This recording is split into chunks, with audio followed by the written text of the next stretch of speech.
This is Matthew Cratter from Trader University, and today I want to talk about the best ways to store small and medium amounts of Bitcoin.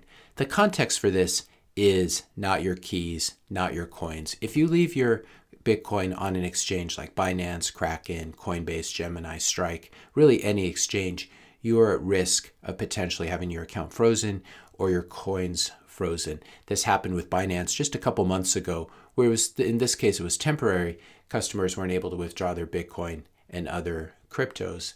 But we could imagine a scenario where we have some coordinated government crackdown and no one is able to withdraw their Bitcoin for a while. Coinbase makes this very clear. They say where they are required by law, Coinbase may block or freeze customer accounts on our platform. So if you're holding Bitcoin with all of these promises of freedom and you're leaving your coins on an exchange, you basically have what I've been calling a Bitcoin IOU, or paper Bitcoin, instead of the real thing. You need to learn how to withdraw it and hold it on a hardware wallet. Now, the worst thing you can do is get overwhelmed after watching this video and do nothing and just leave your Bitcoin on one of these exchanges. But really, anything is better than that. Not your keys, not your coins. And the way you know whether you're controlling your own private keys is, do you have to ask someone permission to move your Bitcoin? And if that is the case, you are not controlling your own private keys. For example, BlockFi may take a couple days even to withdraw your Bitcoin. In that case, you're not holding your own private keys. This video is a response to a very interesting comment that Andy made about 3 weeks ago. And this was his story. I'm coming around to thinking that I must store my Bitcoin on my Trezor. Currently, I have some BTC with Celsius, but I somehow deleted my two-factor authentication link. After 7 days going back and forth with Celsius to turn off 2FA, I still don't have access to my account, and they have not responded to my emails for the past 2 days. Now, this is really a nightmare scenario, especially if you need your Bitcoin right away. Although I am somewhat concerned, I'm fairly sure that I'll eventually get access to my account, but the lesson is learned. They have my keys, they have my coins. If you're wondering more about what private keys are in Bitcoin, I made a video about it that I will link to in the description notes below. And while we're here, I'll also ask you, if you can, to hit that subscribe button, hit that like button, share this video with a few friends. As we have said, and it's important to realize this doesn't just happen to criminals.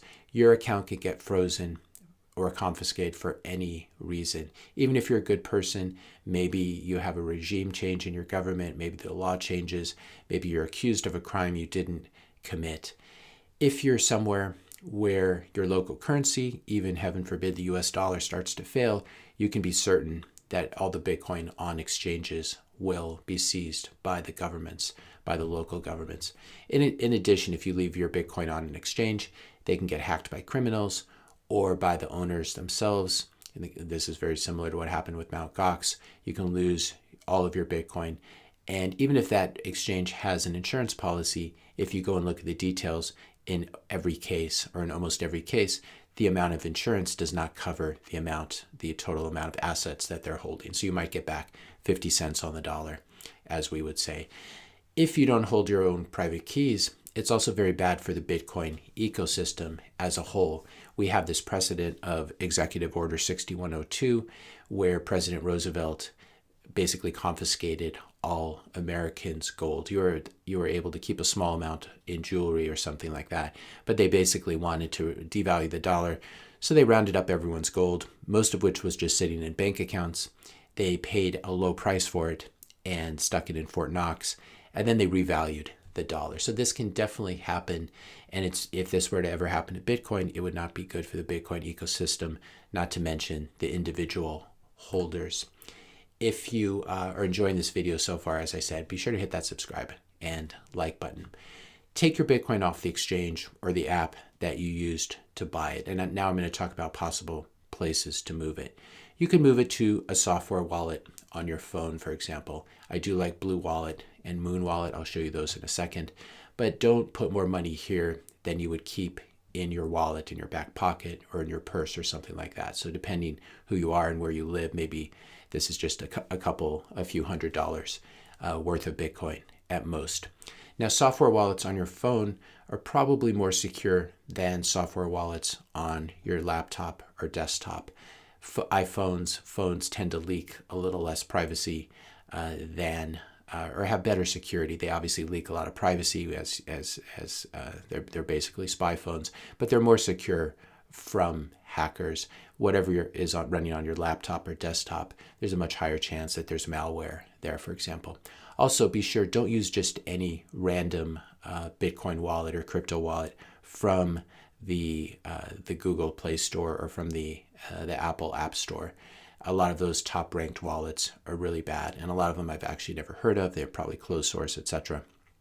I do like Muun and Blue Wallet. Muun is muun.com, M-U-U-N. This is a great wallet that allows you to use both Bitcoin and the Bitcoin network and the Lightning Network, which is a layer 2 solution built on top of the base layer. I also like Blue Wallet, bluewallet.io. These are both good solutions, both for Google Play and for the App Store. But again, this is just for a few $100s on your phone. And the reason for this, the problem with software wallets is that they are hot wallets. They're almost always connected to the internet. And obviously, if you have a wallet on your phone, it's virtually always connected to the internet. When you send Bitcoin using a hot wallet or using a software wallet, your private keys are unencrypted for just a moment then when you sign your transaction, which makes you vulnerable in that very small window. If someone's watching through your phone, they could hack in and steal your private keys at that moment. And anyone who has your private keys has your Bitcoin and can move your Bitcoin. So the solution for larger amounts of money is what are called cold wallets. These are wallets that are not connected to the internet. I like to use hardware wallets for this. This has become the standard solution. Hardware wallets, they often plug into your USB port, but they do not get connected directly to the internet. And your keys are never on the internet. They are stored securely on the hardware wallet. Trezor, Coldcard, Blockstream Jade are great solutions for this. Coldcard is a more advanced option. It's probably my favorite. It's less easy to use. Trezor, Blockstream Jade, both a little cheaper, a little easier to use. So those are good choices for beginners. Maybe start with a Trezor and then upgrade yourself to a Coldcard as you get the hang of things. The one company I would not use Ledger, simply because they are not open source. Also, the company has done a very bad job of handling privacy and personal information. Their databases have been hacked, personal data stolen, and I think they did a fairly bad job of handling it as well. So now all their customer names from a certain period, probably I believe it was 2020, and email addresses are all over the dark web, and criminals can probably figure out where these people live and pay them a visit. You can read more about Ledger in various articles like this. So that's the one company that I would avoid. Also wanted to share with you a video I made a while back about how to use your Trezor or other hardware wallet and create a hidden wallet inside of it, which can then help you in an attack. Basically, you show the attacker the standard wallet that's on your hardware wallet, and then a much larger amount of your Bitcoin is actually hidden inside the secret wallet that is protected using what's called a passphrase. This will be your 13th word if you have a 12-word recovery seed, or your 25th word. So that's one way of doing it. I will link to this video where I talk about how to use a PIN code and how to use a passphrase. So single hardware wallets are great for up to about $10,000.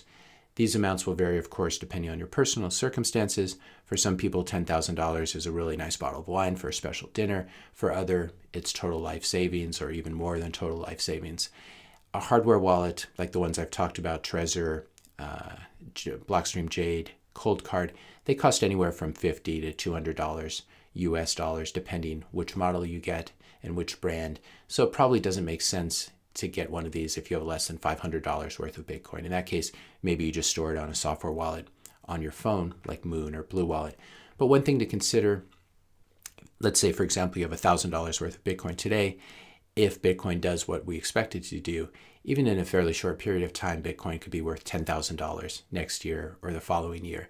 And so even if you're dealing with relatively small amounts of Bitcoin, apply a 10x multiple or a 100x multiple to them, And you'll see why it's very important to start planning ahead and becoming comfortable with these hardware wallets today, because you don't want to have a situation where all of a sudden you have a very large amount of money, whatever that means to you, sitting on Coinbase or sitting in a software wallet, and you haven't practiced with hardware wallets. This is part of what being a Bitcoiner involves, learning how to withdraw your coins and hold them on a hardware wallet.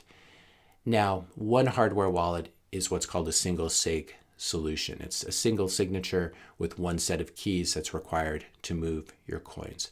If you're storing even larger amounts, sort of like life savings, once you reach a certain amount, the best way is really to use something called multisig. Multisig is short for multi-signature, and the most two common varieties are 2 out of 3 and 3 out of 5. So the way 2 out of 3 multisig or multi-signature would work is you need 2 out of the 3 keys to move your Bitcoin. So you might have 3 hardware wallets, a Trezor, a Blockstream Jade, and a Coldcard. And in order to move your Bitcoin, you'll need to sign with 2 of these, 2 out of the 3. So it could be any combination. And the nice thing about this is you can store these hardware wallets in different places. And if someone comes across them, they won't have access to your fund because they'll need 2 out of 3 in order to move your Bitcoin. You can have them geographically dispersed, and if an attacker has to actually get you in the car or get you on an airplane to move you around and collect all your keys, it's much less likely that your Bitcoin will be stolen. And if everyone does this, we provide what you might call herd immunity to the Bitcoin ecosystem. If everyone's using multi-sig above a certain amount, we'll no longer have home break-ins. Criminals will begin to figure out that everyone's using multi-sig and it's not profitable.